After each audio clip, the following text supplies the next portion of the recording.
आकृष्टेन रजसा वर्तमानो निवेशयन् अमृतं मर्त्यं च हिरण्येन सविता रथेन आदेवः याति भुवनानि पश्यन्। सम्यक रूपेण आता है, आकर्षण द्वारा लोक से वर्तमान निवेशन करता हुआ अमृत का और मर्त्य का। हिरण्य रथ द्वारा सर्वोत्पादक देव सम्यक रूपेण भुवनों का अवलोकन करता हुआ।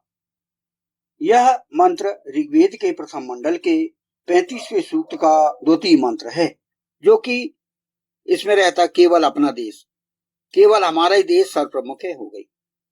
लेकिन विश्व प्रशासन का दृष्टिकोण क्या होगा? ये व्यापक दृष्टिकोण है इसमें, और इसमें पूरी मानवता शामिल होती है। विश्व प्रशासन के दृष्टिकोण में पूरी मानवता शामिल हो जाती है।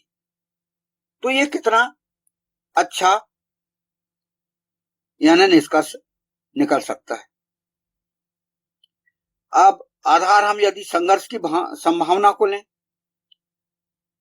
तो संघर्ष की संभावना राष्ट्रवाद के कारण देश देश में टकराव होने लगता है। ये संघर्ष की संभावना राष्ट्रवाद में अधिक हो जाती है। लेकिन विश्व प्रशासन यदि हो जाए तो ये संभावना बिल्कुल कम हो जाती है, बल्कि सहयोग बढ़ता है। विश्व प्रशासन में सहयोग बढ़ेगा, संघर्ष की संभावना कम होगी और सहयोग की भावना बढ़ेगी। ये विश्व प्रशासन के लाभ है। अब राष्ट्रवाद और विश्व प्रशासन की यही तुलना के अंतर्गत हम अगला दृष्टिकोण क्या लें? आर्थिक प्रभाव।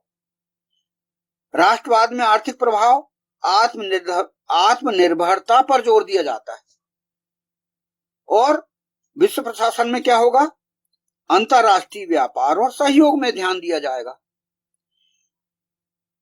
विश्व प्रशासन में एक देश दूसरे देश में अपने जो उत्पादित वस्तुएं हैं वो एक दूसरे को हम भेजेंगे, सहयोग होगा, आयात निर्यात होगा, एक्सपोर्ट इंपोर्ट होगा। इसमें हम आर्थिक रूप से सबल होंगे और इसमें अंतरराष्ट्रीय व्यापार, सहयोग और हर देश अपना अपना उत्थान करते चले जाएगा। इसमें संघर्ष की संभावना कम रहेगी। तो आज हम देखते हैं टैरिफ का डर, नाकेबंदी का डर, ये सब आज चल रहा है। तो ये संभावनाएं समाप्त हो जाएंगी विश्व प्रशासन में। तो ये राष्ट्रवाद और विश्व प्रशासन का हमने तुलनात्मक अध्ययन किया। जैसे कि जब स्वतंत्रता आंदोलन हुए हर राष्ट्रों के बीच, तो राष्ट्रवाद, संयुक्त राष्ट्र, WTO आदि जो है ये इनमें बदल गए थे। सब उस समय एकता स्थापित होने लगी थी। संयुक्त राष्ट्र संघ और विश्व स्वास्थ्य संगठन और कई जो आज यूएनओ के जितने भी जो नियम कानून जो बनाए गए वो सब लागू किए जा सकते हैं, लेकिन उन्हें जो है और मजबूत करने की आवश्यकता है और सहयोग करने की आवश्यकता है। तो हमने ये ज्ञात किए कि राष्ट्रवाद की कमियां और विश्व प्रशासन के लाभ हमने ज्ञात किए, और संयुक्त राष्ट्र संघ की भूमिका हमने यहाँ पर कुछ गिनाए। और यदि ये मजबूत हो जाएं तो हम वसुधैव कुटुंबकम के स्थिति पे हम पहुंच जाएंगे। आज के ग्लोबलाइजेशन के वातावरण में वसुधैव कुटुंबकम की बात कहीं ना कहीं सुनने को मिल जाती है। इससे यह प्रश्न उठना स्वाभाविक है कि यह वसुधैव कुटुंबकम क्या है। यानी विश्व प्रशासन में वसुधैव कुटुंबकम की बात आएगी ही, तो यह जो विशेषता है, प्रमुख विशेषता, यह वैदिक शैली की विशेषता है। और जिसे वर्तमान समय में अत्यधिक आवश्यकता महसूस की जा रही है। कुछ ग्रंथों में भी वसुधैव कुटुंबकम की बात कही गई है। अयम निजः परो वेति गणना लघु चेतसाम उदार चरिता नाम तु वसुधैव कुटुंबकम। यह मेरा है, वह तेरा है, यह गिनना ओछी सोच है। उदार चरित्र वालों के लिए संपूर्ण वसुधा एक परिवार है। यह उदाहरण महा उपनिषद के अध्याय 4 के श्लोक 71 में उद्धृत किया गया है।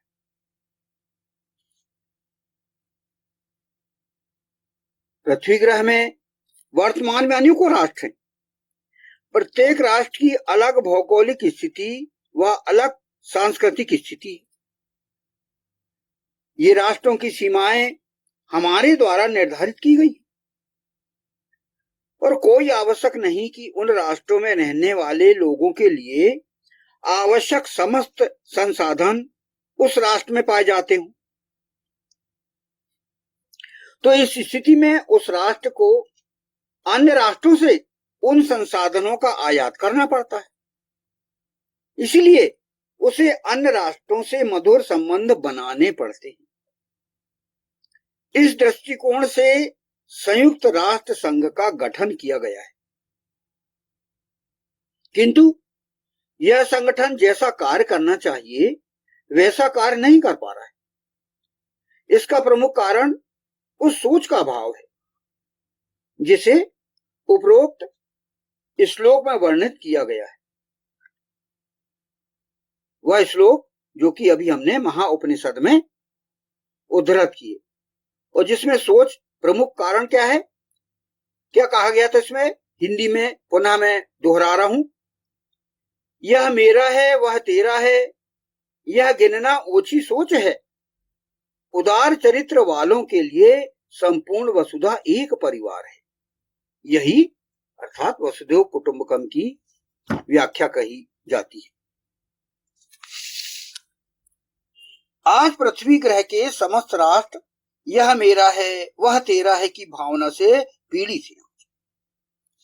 यदि यह भावना एक परिवार के सदस्यों के अंदर भी पाई जाती है तो वह परिवार प्रगति नहीं कर सकता। आप देख लीजिए, बिल्कुल वो परिवार जो है वो अवनति की ओर चला जाएगा। फिर पूरा विश्व इस भावना के होते हुए कैसे प्रगति कर सकता है? श्लोक कहता है कि इस हेतु तेरा मेरा की ओछी सोच से ऊपर उठकर उदार चरित्र अपनाना होगा और संपूर्ण विश्व को अपना परिवार समझना होगा। यह कार्य आसान नहीं है, यह बहुत कठिन कार्य है।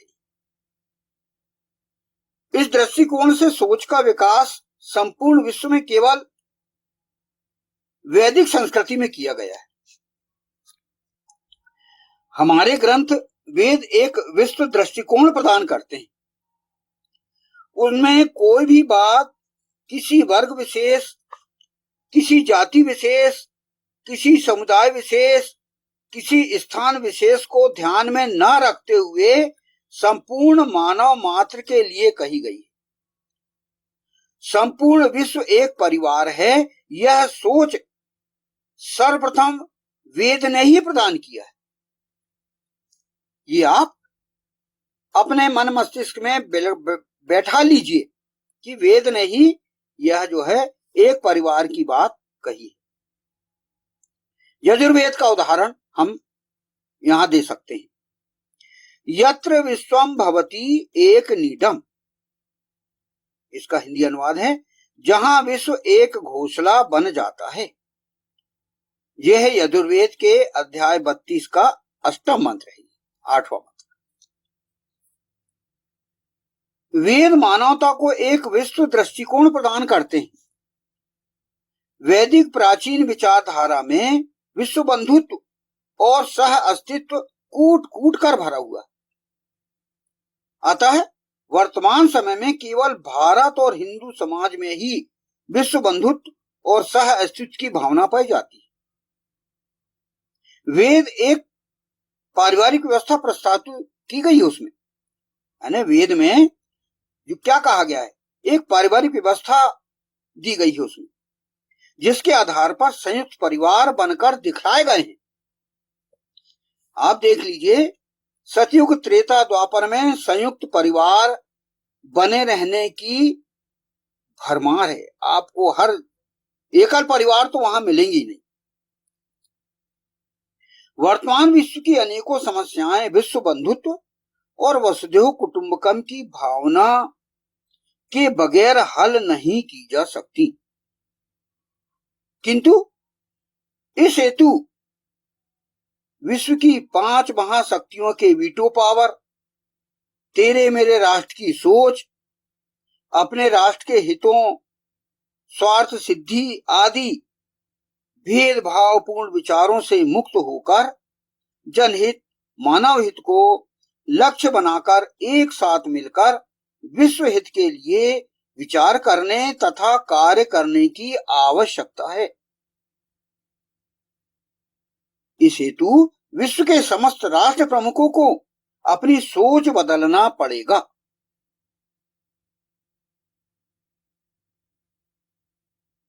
साथ ही अपने राष्ट्र के नागरिकों की मानसिकता में भी परिवर्तन करना पड़ेगा। अव्यवहारिक राष्ट्रवादी सोच के कारण संसाधनों की बर्बादी की जा रही। वर्तमान विश्व की समस्याओं पर ध्यान केंद्रित न करते हुए असुरक्षा की भावना के कारण परमाणुविक अस्त्र शस्त्रों की होड़ लगी हुई है। इस स्थिति में वसुधैव कुटुंबकम एक आदर्श विचार मात्र बनकर रह गया है। अब बताइए, आज के समय में ये विचारधारा वसुधैव कुटुंबकम की स्थापित करने लायक है या नहीं है, ये आप स्वयं विचार कर सकते हैं। आप कि आज के इस संघर्षवादी युग में हर राष्ट्र अपने आप को प्रमुख समझ रहा है, तो आज यह जो वैदिक विचारधारा है वसुधैव कुटुंबकम की, इसको स्थापित किया जाना अति आवश्यक है। तो यह जो द्वितीय मंत्र की प्रमुख बात हमारे पिछले भाष्य में रह गई थी, इसे हमने यहाँ पर पूर्ण किया। इसे हम व्यक्तिगत रूप से विचार करें और इस विचारधारा को अधिक से अधिक हम बढ़ाने का प्रयास करें। सम्यक रूपेण आता है आकर्षण द्वारा लोक से वर्तमान निवेशन करता हुआ अमृत का और मर्त्य का, हिरण्य रथ द्वारा सर्वोत्पादक देव सम्यक रूपेण भुवनों का अवलोकन करता हुआ। ओम आकृष्टेन रजसा वर्तमानो निवेशयन् अमृतम मर्त्यं च हिरण्येन सविता रथेन आदेवः याति भुवनानि पश्यन्। वैदिक पर्सपेक्टिव के इस YouTube चैनल को सब्सक्राइब करें, वीडियो को लाइक व शेयर करें।